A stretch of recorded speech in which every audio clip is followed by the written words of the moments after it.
ప్రేక్షకులందరికీ నమస్తే.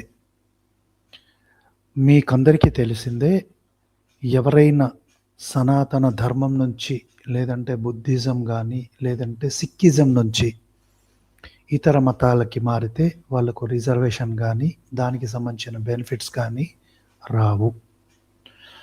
అయితే 2 డేస్ బ్యాక్ సుప్రీం కోర్ట్‌కి ఒక క్రిస్టియన్ పాస్టర్ అపీల్ చేసుకున్నాడు.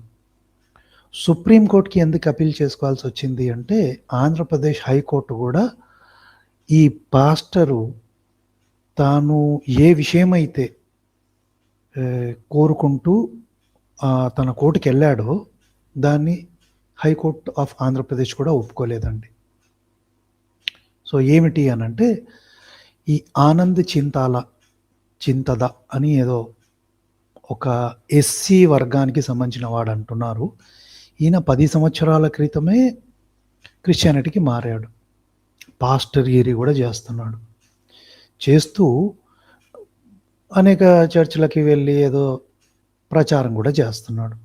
సో ఈయనను ఒక పర్టికులర్ కులానికి సంబంధించిన వాళ్ళు తిట్టారంట. అంటే ఫోన్లో తిట్టారు, కొట్టాడని కూడా చెప్పుకుంటున్నారు. సో అందుకే ఈయన ఏం చేశాడు, ఎస్సీ ఎస్టీ అట్రాసిటీ కేసు వేశారు వాళ్ళ మీద. వేసి ఆ పర్టికులర్ లా కింద వీళ్ళని అరెస్ట్ చేయాలి. సో ఇది ఒకసారి జరగలేదు, 2-3 సార్లు జరిగిందని చెప్తున్నారు. ఒకటి గమనించండి ప్రేక్షకులు, ఈరోజు ఏదైతే ఎస్సీ ఎస్టీ అట్రాసిటీ కేసులు బుక్ అవుతున్నాయో ఆర్ పెడుతున్నారో, మ్యాక్సిమం హిందువులు కాని వాళ్ళు, అంటే క్రిస్టియన్స్ ఎదుటివాడిని భయపెట్టడానికి, అనవసరంగా కేసులో ఇరికించడానికే పెడుతున్న కేసులు ఇవి. ఒకటి కూడా జెన్యూన్ కాదు. చాలా తక్కువ మంది హిందువులు ఈ లాని వాడతారు. కానీ క్రిస్టియన్స్గా కన్వర్ట్ అయిన వాళ్ళు ఈ లాని మిస్యూజ్ చేస్తున్నారు. సో ఈ వ్యక్తి కూడా క్రిస్టియన్, అందున పాస్టర్ అయ్యి వేరే అతడి మీద, ఒక పర్టికులర్ వర్గానికి సంబంధించిన వాళ్ళ మీద కేసు వేశాడు. సో ఇది కేసు నడిచింది. లాస్ట్ ఇయర్ ఆంధ్రప్రదేశ్ హైకోర్టు, నువ్వు ఆల్రెడీ కన్వర్ట్ అయ్యావు కాబట్టి నీకు ఈ ఎస్సీ ఎస్టీ అట్రాసిటీ కేసు వర్తించదు అని కొట్టిపడేసింది. సో ఈయన ఏం చేశాడు, సుప్రీంకోర్టుకి వెళ్ళాడు, అక్కడ అపీల్ చేసుకున్నాడు. సుప్రీంకోర్టు కూడా అదే చెప్పింది,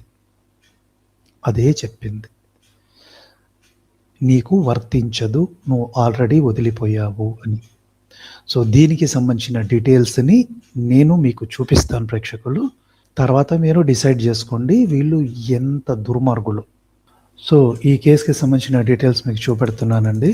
సో చింతాద ఆనంద్ అంట ఈయన పెట్టుకున్నాడు. ఇక్కడ మనం స్పష్టంగా చూడొచ్చు, హైకోర్ట్ ఆఫ్ ఆంధ్రప్రదేశ్ అమరావతిలో ఎప్పుడు కేసు వేశారు, ఈ పిటిషన్ నంబర్ ఏంటి, ఇవన్నీ కూడా మనకు తెలుస్తాయి. సో దీన్ని ఈ Amaravati or supreme court high court of Andhra Pradesh కొట్టేసింది. సో ఇక్కడ మీరు చూడండి, ఈయన మాదిక కమ్యూనిటీ వాడు, అది ఎస్సీ అని చెప్పుకున్నాడు. బట్ ఆల్రెడీ ఈయన ప్రేయర్లు చేస్తున్నాడు, మతం మారాడు, పాస్టర్గా కూడా ఉన్నాడు.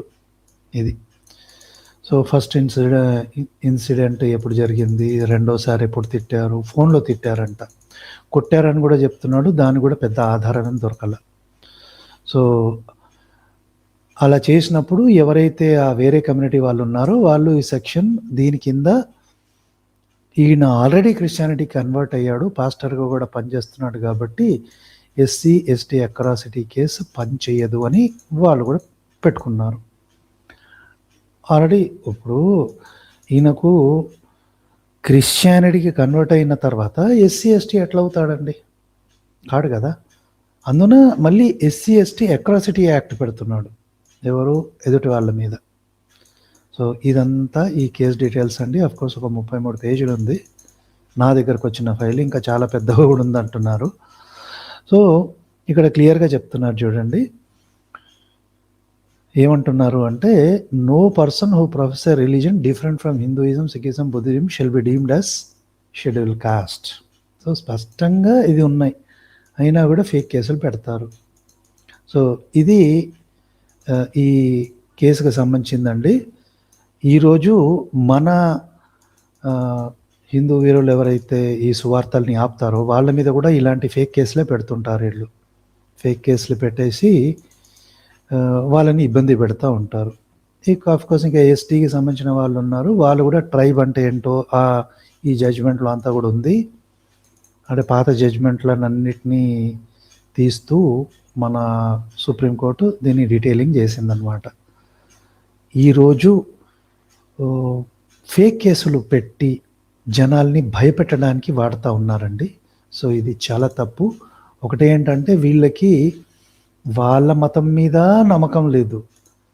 హిందువుగా ఉండడానికి కూడా అర్హత లేదు. సో అలాంటి పరిస్థితుల్లో వీళ్ళు ఉన్నారండి ఈరోజు.